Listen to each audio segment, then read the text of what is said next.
Alhamdulillah hamdan syakirin hamdan na'imin hamdan yuafi na'amahu wa yukafi mazida. Ya Rabbana lakal hamdu kama yanbaghi li jalali wajhikal karim wa liman sultanik. Asyhadu an la ilaha illallah wahdahu la syarika lah wa nashhadu anna Muhammadan abduhu wa rasuluh. Allahumma shalli ala sayidina Muhammad. Allahumma shalli ala sayidina Muhammad. Allahumma salli ala sayyidina Muhammadin nuri zati wa sirri sarifi sayyidil asma'i sifati amma ba'du. Ayyuhallazina para bapak ibu hadirin hadirat jamaah salat bulan Rabiul Awal ini kita bisa melaksanakan salat zuhur berjamaah sebagai kewajiban, hakikatnya kebutuhan kita. Semoga Allah senantiasa membimbing, melindungi keluarga besar kita yang hadir di sini, keluarga besar Al-Sunnah wal Jamaah. Pada kesempatan ini kita akan bahas tentang babun nahyi an ityanil kuhan, bab larangan mendatangi para dukun, termasuk Mbak Rara dukun itu Pak, Ki Joko Bukutu, Geneng Pamungkas, Gus Samsudin Jadam gitu, itu dukun. Tetapi anehnya subrekernya banyak Pak, Instagram, medsos lah, Facebook, YouTube, itu dukun-dukun itu banyak sekali penggemarnya. Sebentar lagi termasuk sebentar lagi 2024 nih pemilihan anggota dewan termasuk presiden, itu berseliweran dukun, itu ramai itu Pak, makan bertarif untuk pileg itu sampai dukun masang tarif. DPRD untuk kesuksesan kepil DPRD 2, DPRD 1 pusat itu lain. Mulai dari kelas 20 juta sampai 200 juta ada itu Pak tarifnya. Kalau Bapak butuh boleh hubungi saya kasih nanti nomornya. Nomor Ijroil tentunya. Itu dukun haram hukum. Jadi dibahas dengan babun nahyi an ityanil kuhan. Bab larangan mendatangi kuhan, dukun, para dukun. Wal munajjimina, ahli nujum, tukang ramal, tarot. Atau ada perempuan yang dulu dengan Citukul jalan-jalan, siapa namanya perempuan itu, suka main kartu itu, menajimin masuknya. Wasabr, termasuk yang tukang hitung-hitung dengan apa, dengan lidi atau dengan apapun untuk mengundi nafsir. Ini larangannya sangat keras dari Allah Subhanahu wa taala dan Rasul Muhammad sallallahu alaihi wasallam.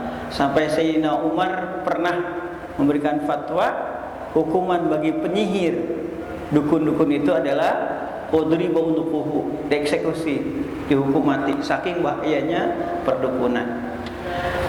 Kita awali dari hadis yang pertama. Ini tentang benarkah para dukun itu tukang ramal tahu tentang yang gaib? Begitu. Sekarang ramai nih Mama Loren yang udah meninggal ya, siapa lagi itu? Mbak Yu ngeramal itu termasuk dukun tuh. Kalau di Saudi sudah dipancung itu. Termasuk pelaku dosa besar, dan memang yang paling ngetop, paling hebat itu dukun-dukun itu, baik tukang ramal ataupun tukang tenung, itu perempuan. Makanya dalam surat Al-Falaq Allah berfirman, wa min syarri hasidin idza hasad wa min syarri naffasati fil 'uqad. Aku berlindung kepada Allah dari dukun-dukun perempuan yang ketika meniupkan buhul-buhulnya. Jadi buhul Pak, jadi bisa berbentuk buat boneka, apakah dari jerami atau boneka beli sendiri gitu. Nanti diikat, mana yang mau disakitinya. Tentu semua atas kehendak Allah. Kalau nggak izin Allah nggak bisa. Kakinya nih mau supaya nggak sakit-sakitan, diikat pakai benang, diikat. Supaya sakit ditusuk pakai jarum. Ya, seperti itu perdukunan itu.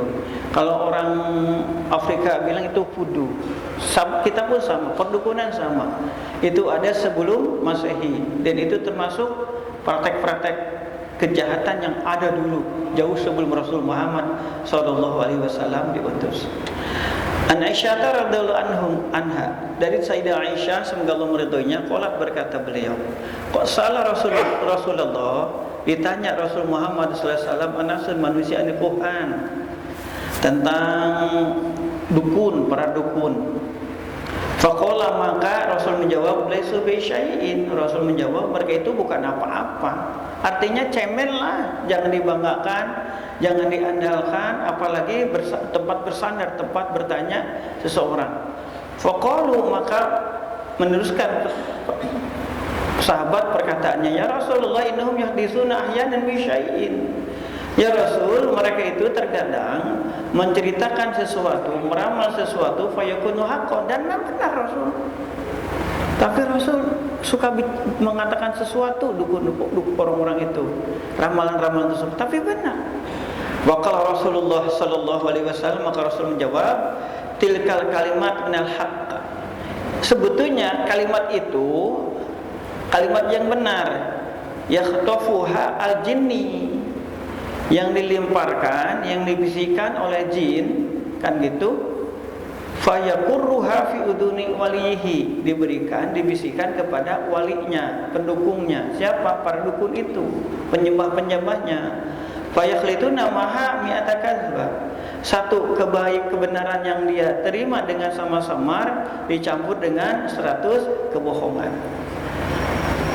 Jamaah yang dirahmati Allah Subhanahu wa taala, ada satu pemaparan yang bagus dari para ulama tentang mencuri dengarnya setan. Ada 3 keadaan ketika si setan bisa mendengar atas obrolan para malaikat di bumi, di langit bumi, di awan.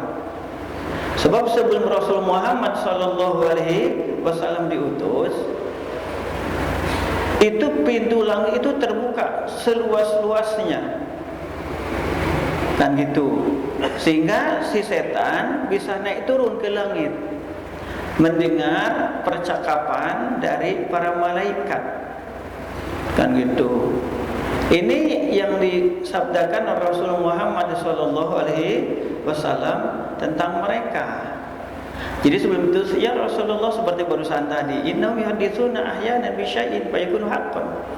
Dukun itu suka menceritakan sesuatu tapi benar. Maka Rasul menjawab, itu satu kebenaran yang mereka dengar meskipun samar-samar dicampur dengan 1000 kebohongan, 100 kebohongan.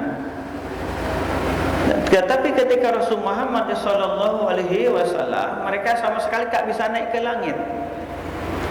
Sesuai dengan firman Allah Subhanahu wa taala surat Jin ayat 8 sampai 9. Jadi begitu mau naik, Pak, dihajar, dilempar oleh panah-panah api, oleh bola-bola api. Sesuai dengan firman Allah surat Al-Jin ayat 8 sampai 9. Wa anna lamasna samaa. Dan ketika kami mencoba untuk naik ke langit, untuk mencuri dengar itu dari ngobrolan para malaikat, fawajadnaha muliat harsan syadidan.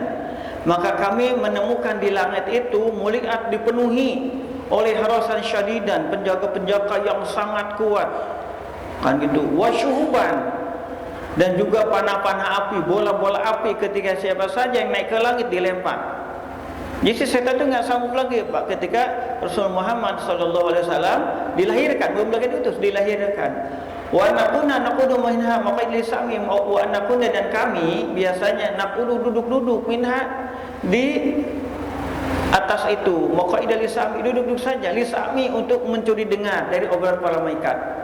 Faman yastami il-ana yajidu syihaban rasada. Maka barang siapa sekarang yang mencoba mencuri dengar di langit, maka akan dilempar oleh panah mata api dari cahaya-cahaya bintang atau matahari. Kenapa? Sebab Allah memprotek 100% supaya tidak tercampur antara wahyu yang dibawa oleh Jibril dengan obrolan-obrolan dari setan, dari jin. Nanti dikaburkan, dibocorkan rahasia Al-Quran tersebut. Itu rahasianya. Yang kedua, dari kasih sayang Allah kepada umat muslimin khususnya, manusia pada umumnya, jadi ketahuan bohongnya. Dulu juga sebelum Rasulullah diutus, kedengaran samar-samar dicampur dengan 100 kebohongan. Nah sekarang setelah Rasulullah diutus, nggak ada sama sekali. Jadi aruf itu, tukang ramal itu, sama sekali kebohongannya sudah ketahuan. Sehingga orang berakal akan mempunyai satu pendapat, pemahaman bahwa tidak ada yang bisa mengetahui yang gaib kecuali Allah Subhanahu wa ta'ala. Nanti kita bahas tentang itu. Yang ketiga, bagaimana setelah Rasulullah meninggal? Ibnu Hajar Asqalani berkata ketika ditanya bagaimana setan setelah Rasulullah meninggal masih bisa lagi mencuri dengar di langit enggak obrolan para malaikat itu tentang urusan yang sudah diputuskan oleh Allah. Maka Ibnu Hajar boleh berkata karena yang mahilu hampir-hampir setelah itu dan memang tidak bisa mencuri dengar seperti yang terjadi sebelum Rasulullah diutus. Jadi sama-sama ditutup. Ini untuk menjaga keselamatan, kemurnian akidah umat Islam. Dan memang sampai Rasul Muhammad SAW mengancam orang yang mendatangi dukun, orang yang mendatangi tukang ramal, itu Allah berikan satu hukuman yang sangat pedas, yang sangat dahsyat, yaitu dengan hadis yang selanjutnya. Ana dari Sofiyah Anni Sofiyah binti Abi Ubaid, dari Sofiyah binti Abi Ubaid, an bati azwajin Nabi, dari sebagian istri Nabi Muhammad sallallahu alaihi wasallam radhiyallahu anha sungguh meridhoinya, ani Nabi Muhammad, dari Nabi Muhammad sallallahu alaihi wasallam, qala bersabda Rasulullah, man ata arrafan, barang siapa yang mendatangi arrafan, tukang ramal, fasa'alahu an syai'in, dia menanyakan ke tukang ramal itu sesuatu, dia menceritakan si tukang ramal itu ramalannya. Fasaddaqa, dia membenarkan atas ucapan dari tukang ramal itu.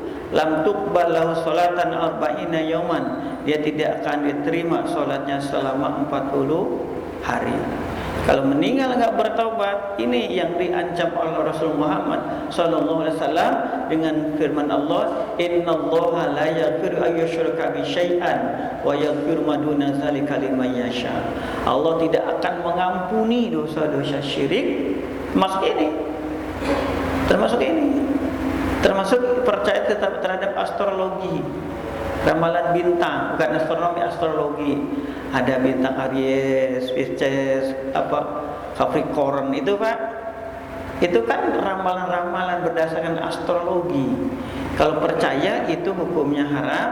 Apabila meninggal dia termasuk orang yang su'ul khotimah. Yang dirahmati Allah Subhanahu wa taala, ada beberapa amal dengan garis tangan. Nah, ini garisnya nyambung nih, calon orang kaya kayak gitu. Ini putus-putus nih, hidupnya belangsa kerek gitu. Ada itu. Sampai hitung-hitungan hari ini, namamu siapa nak? Anu dihitung. Primuan Jawa termasuk di Arab ada Pak. Kitab-kitab ada. Nah, hari untung hari dihitung-hitung nih. Ternyata dijumlahkan antara calon laki-laki, calon mempelai laki-laki, calon mempelai perempuan, itu jatuhna nahasari.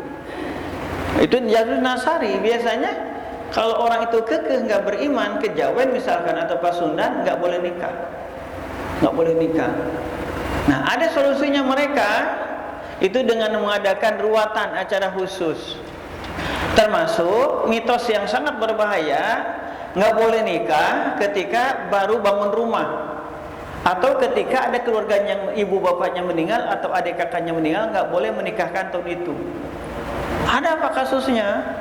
Telepon dari Jogja, kering telepon. Buya mau tanya, boleh nggak kami menikah tahun ini? Kenapa memang? Kami baru bangun rumah. Ada Pak, kering dari Jakarta. Boleh, kami mau nikah Pak, sudah ditentukan tanggal bulannya, tetapi mama kami, ibu kami meninggal. Boleh nggak nikah tahun itu? Nah, inilah yang dikhawatirkan Rasul Muhammad SAW dari ramal-meramal itu, dari mitos-mitos tersebut yang mengatakan tak boleh nikah tahun itu apabila baru bangun rumah, tak boleh menikah tahun itu kalau ada keluarga dekat, ibu bapak adik kakak nenek kakek yang meninggal. Itu termasuk ramalan-ramalan apalagi dipercaya itu menyebabkan celaka. Ada lagi kan gitu, nganggap sial.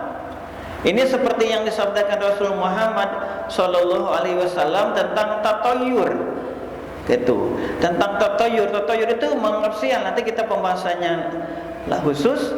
An Anasin, dari Anas, kalau berkata beliau, kalau Rasul bersabda, la adwa, tidak ada penyakit menular yang tiba-tiba kecuali atas kehendak Allah. Makanya harus tawakal. Artinya apa? Ikuti prosedur yang sudah ditetapkan Rasul Muhammad SAW. prosedur SOP yang sudah ditetapkan oleh pemerintah, dalam ini Dinas Kesehatan, supaya penyakit menular tidak menyebar seperti sekarang. Itu. Tapi tetap semua atas kehendak Allah. Wala tiyarata, dan tidak ada kesialan. Termasuk jangan nikah pada bulan Safar. Jangan bepergian pada hari Selasa atau hari Sabtu. Itu tiyaroh namanya. Nganggap sial. Itu hukumnya dosa besar kalau mempercayai itu. Gitu. Ini larangan dari kekuasaan Paduka. Akhirnya diperintahkanlah, tak boleh di Mesir ini ada bayi laki-laki, semuanya dieksekusi. Telitilah ke puskesmas kalau sekarang Pak ya, ke klinik-klinik itu, ke rumah sakit bersalin, ada nggak yang lagi hamil tua? Diincar Pak, disensus. Begitu ketahuan bayinya laki-laki, diambil langsung dieksekusi. Itu bahayanya perdukunan seperti itu.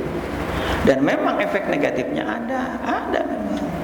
Makanya Allah abadikan dalam surat Al-Falaq kan gitu, bahwa asbabun nuzulnya ketika Rasul Muhammad sallallahu alaihi wasallam disantet oleh perempuan Yahudi. Ini ya perempuan Pak. Rasul nggak bisa bangun. Ada obrolan malaikat di kaki Rasulullah. Rasul nggak bisa bangun tapi sadar. Ini bukan artinya Rasulullah lemah. Memang Rasul jadikan contoh. Rasul dijadikan contoh, apabila terkena musibah seperti itu, maka lakukanlah seperti ini. Tahu nggak kenapa Muhammad itu sakit? Kenapa sakit? Ada yang nyantet. Siapa yang nyantet? Fulana binti Fulan. Diikat 11 ikatan, simpan di sumuran. Akhirnya Allah turunkan surat Al-Falaq An-Nas yang jumlahnya 11 sesuai dengan jumlah ikatan yang mengikat, kayak boneka gitu, kayak vudu, 11 ikatan. Begitu dibacakan surat Al-Falaq, surat An-Nas, ikatannya lepas, Rasul bisa bangun dan memerintahkan kepada sahabat untuk mengambil barang sihir tersebut di sumur tersebut, seperti obrolan dua malaikat. Ada sihir, ada sihir. Tapi kita jangan takut terhadap tersebut, tapi harus waspada. Zikir yang diajarkan Rasul Muhammad SAW di dalam kitab kecil Pak, kitab Safinatun Najah, syarahnya ya, Kasyifatus Syajah, orang yang membaca basmalah Bismillahirrahmanirrahim 21 kali sebelum tidur, meskipun perempuan haid Pak, itu boleh. Kenapa? Itu kita niatkan zikir, bukan Quran. 21 kali, maka Allah akan amankan dari berbagai macam musibah malapetaka, termasuk sihir, santet, tenung. Sebab biasanya mereka mengirimnya tengah malam. Orang mukmin tahajud mereka kirim. Ya, kalau kirim resel, kirim ke ATMN, ini kirim setan, kirim setan. Ada tanda-tanda, ini pengalaman saya sendiri dalam menangani orang yang sakit. Itu biasanya secara fisik tengah malam itu, pertama kayak yang jalan-jalan di atap itu Pak. Duduk. Kadang kayak seperti orang jalan, kadang kayak tikus, berantem tikus seram, itu bisa. Yang kedua kayak lempar pasir, ser, itu kiriman. Atau kadang batu lempar, bum, gitu. Yang kena biasanya bukan cuman korban dari perdukunan tersebut, termasuk pengajar ruqyah. Suatu hari saya nanganin yang kena sihir santet itu di Jawa ya, orang Semarang. Anaknya itu ke sini, saya nggak semu-semu, kan gatal semuanya kok, badan semuanya gatal, nggak semu-semu. Ibunya pun sakit, datang tuh. Ada mimpi apa Mbak? Saya mimpi datangi harimau, abdi datangi ular, datangi harimau, macam mimpinya jelek-jelek. Harimaunya warnanya apa? Warnanya hitam, pecah kecil, sedikit banyak, kan gitu. Terus di rumah ada apa? Sering ada suara seperti itu. Saya kasih wirid, anak tersebut, udah nikah ya ibu tersebut, dan ibunya yang di Jawa bareng-bareng gitu. Coba foto tapak depan dan ruang tamu, semoga Allah melindungi. Saya kata zikirnya membaca laqad ja'akum rasulun min anfusikum azizun 'alaihi ma harisun 'alaihi rahim sampai akhir. Itu surat At-Taubah ayat 128 129, dua ayat terakhir. 41 kali setelah subuh, sisanya adalah 7 kali. Itu saya kerjakan. Ternyata iya Pak, atapnya jebol, di atas jebol keluar ular itu. Tempat turunnya itu ular. Banyak ular itu, ular hidup.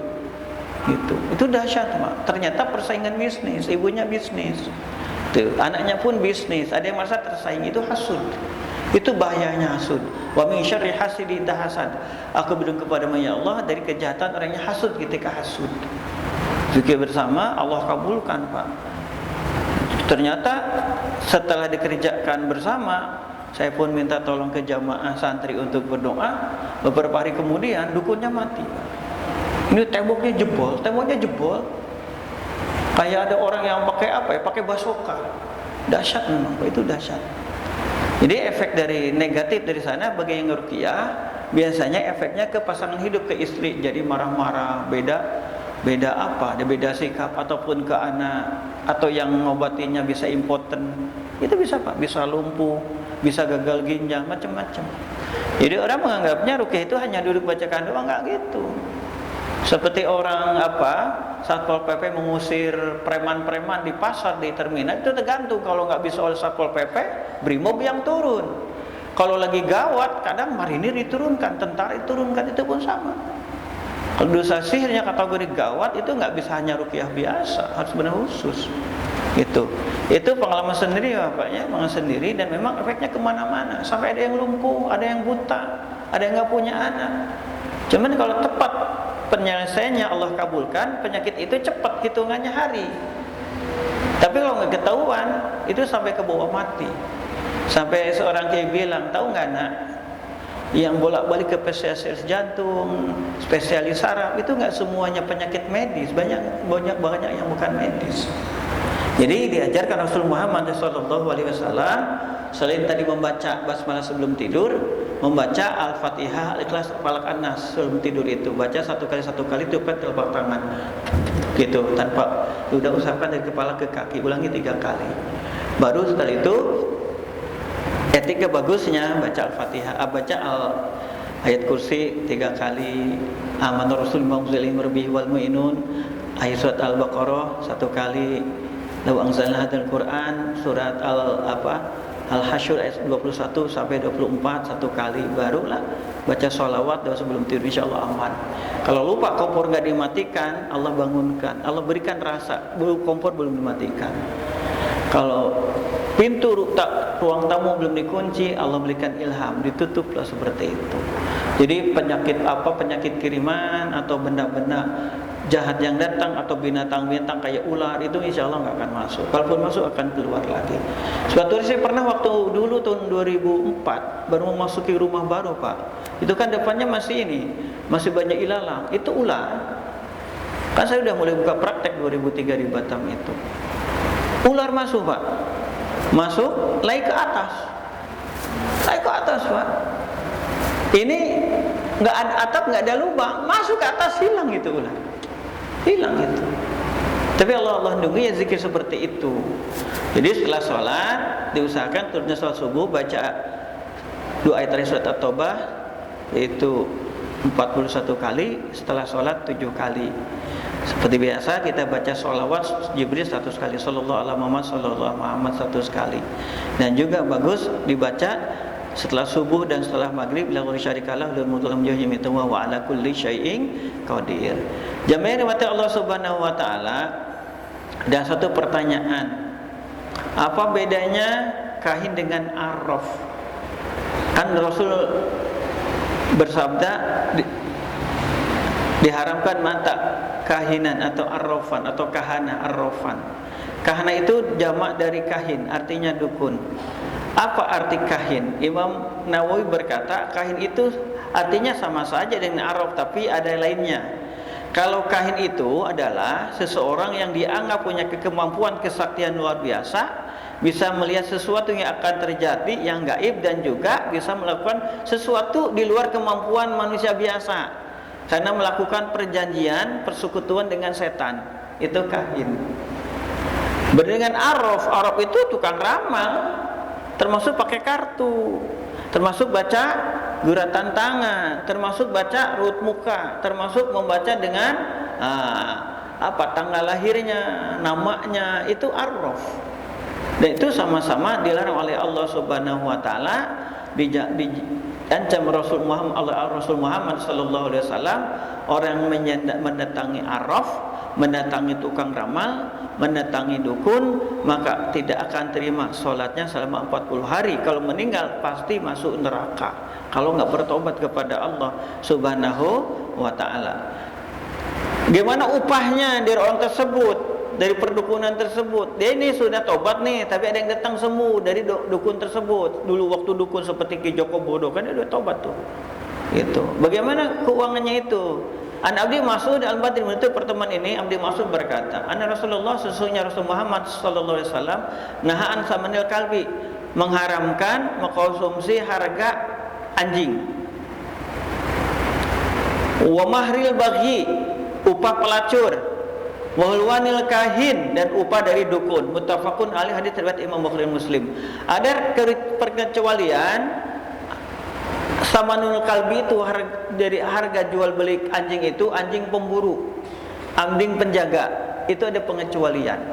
Bagaimana anjing-anjing misalkan ada yang, sebab kan semua ulama bermadzhab lain mengharamkannya, seperti hanya tidak boleh menjual beli barang najis seperti pupuk, kotoran ayam, kotoran kambing. Maka dalam fikih bahasanya adalah mubadalah, saling memberi, kan gitu. Jadi akadnya ada saling memberi, saling mengganti. Saya hibahkan, kan gitu akadnya. Nih ambil aja pupuknya, ya Pak. Sebagai ini aja lah, tanda terima kasih saya kasih uang sekian, itu boleh. Anjing penjaga pun gitu. Anjing penjaga pun anjing pemburu. Kan di daerah pinggir-pinggir hutan itu banyak babi hutan. Rata-rata punya anjing, Pak. Caranya adalah saling menghibah.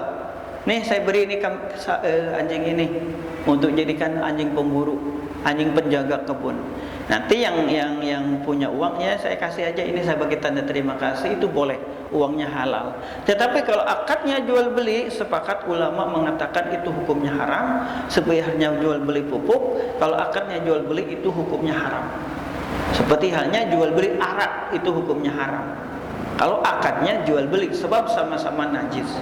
Tetapi kalau misalkan pupuk seperti anjing penjaga, anjing pemburu, bukan anjing hias Pak. Kalau anjing hias mutlak hukumnya haram. Kalau anjing pemburu, anjing penjaga, niatnya adalah saling memberi, pupuk pun saling memberi, benda-benda najis saling memberi, maka hukumnya boleh. Ini saya berikan aja ini, hibahkan pupuknya, saya hibahkan anjingnya. Kata yang punya uang, ya saya terima kasih, begitu terima kasih saya kasih uang, itu boleh. Sekian para bapak ibu yang dirahmati Allah Subhanahu wa taala, pembukaan dari tentang pembelajaran datang ramal. Ini termasuk dosa besar. Tapi ada pertanyaan, nanti kan ada tuh tukang dukun tuh suka buat ajimat, tolasim. Boleh nggak membuat tulisan azimah dari Al-Quran, menyimpan Al-Quran, menyimpan kaligrafi? Insyaallah jawabannya besok insyaallah. Allahumma sholli ala sayyidina Muhammad amin ya Allah rabbil alamin.